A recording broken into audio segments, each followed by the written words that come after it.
Marathi serial ह्या चॅनलमध्ये तुमचे अगदी मनपूर्वक स्वागत करते.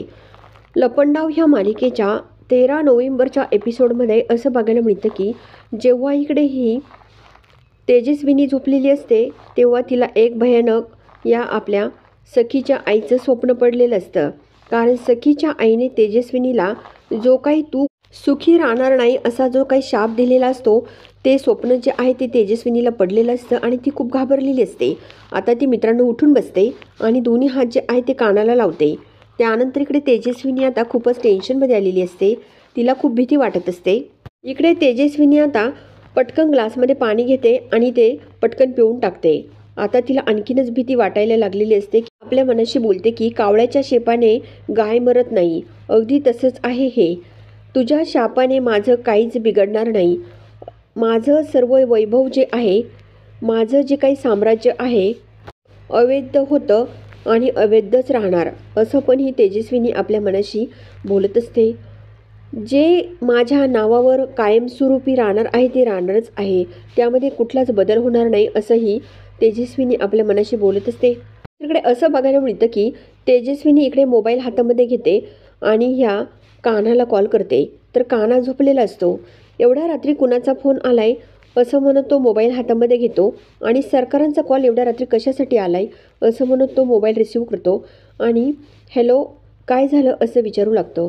तेव्हा इकडे तेजस्विनी बोलते की तू आत्ताच्या आत्ता बंगल्यावर ये, प्रश्न विचारू नकोस, सांगितलं तेवढंच कर असं पण तेजस्विनी ही कानाला बोलत असते.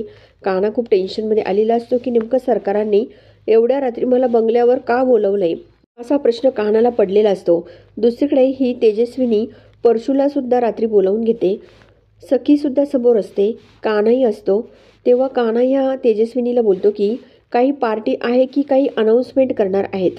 एवढ्या रात्री गेट टुगेदर ठेवलंय त्यामुळे म्हटलं बघावं नेमकं काय आहे ते. तेव्हा इकडे तेजस्विनी बोलते की तुझं आणि सखीचं जे काही लग्न आहे ते परवा होणार आहे अशी अनाऊन्समेंट जी आहे ती तेजस्विनी मॅडम सर्वांसमोर करत असतात. आता तर तेजस्विनीच्या तोंडातून हा शब्द पडताच इकडे सर्वांना खूप मोठा धक्का बसलेला असतो. इकडे मीनाक्षी काकी आणि परशुराम हे सुद्धा जवळ उभे असतात. सखीसुद्धा समोर उभी असते.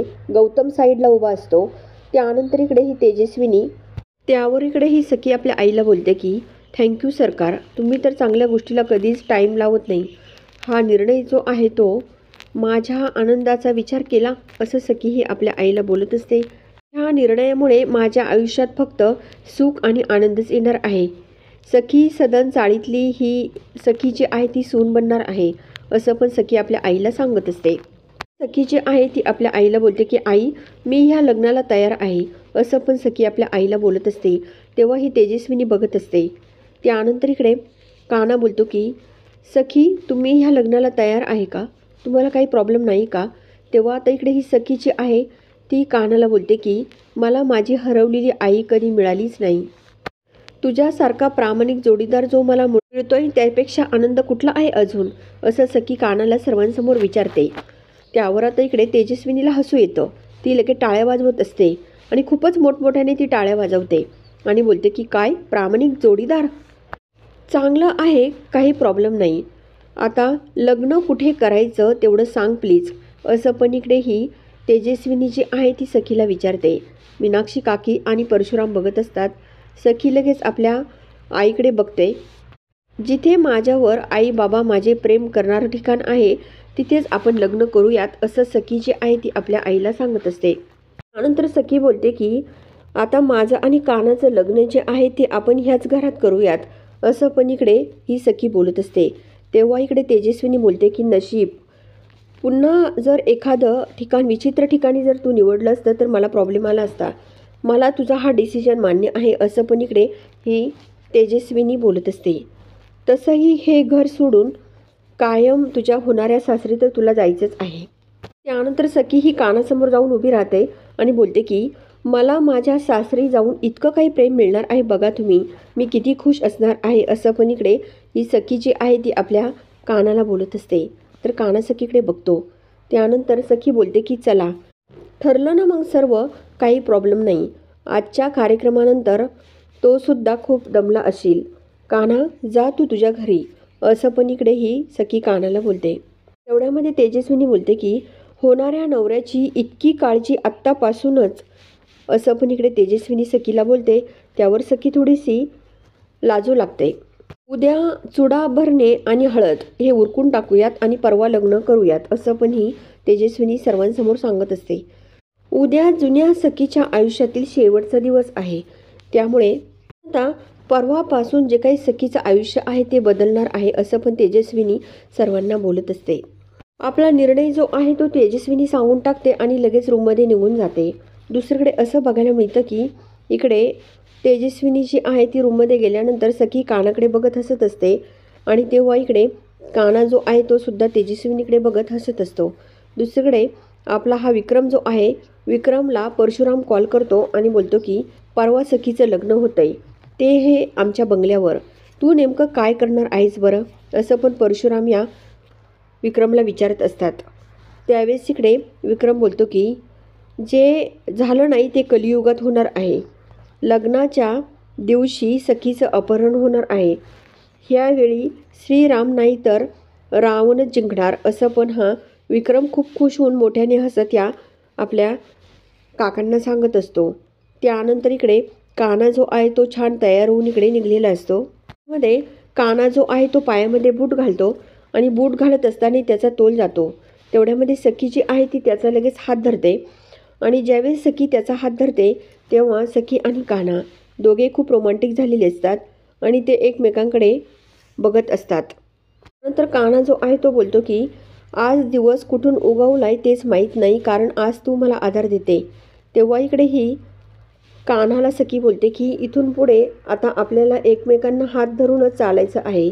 इथून पुढे तू मला आधार देणार आहे, धरलाय मी हात, घाल तू शूज, असं पण इकडे ही सखी जी आहे ती कानाला बोलते. त्यावर काना जो आहे तो खूप खुश होऊन ते शूज घालत असतो आणि तेव्हा मात्र सखी जी आहे तिने आपले दोन्ही हात जे आहे ते कानाच्या हातात दिलेले असतात आणि त्याला आधार दिलेला असतो. नंतर इकडे ही सखी जी आहे तिने कानाबरोबर आत्तापर्यंत जे क्षण घालवलेले असतात ते सर्व तिला आठवू लागतं. थोडंसं लपंडाव मालिकेचं जे काही म्युझिक आहे ते दाखवलेलं आहे. काना जो आहे, काना या सखीला बोलतो की आता काय माझा हात धरूनच ठेवणार आहे की काय.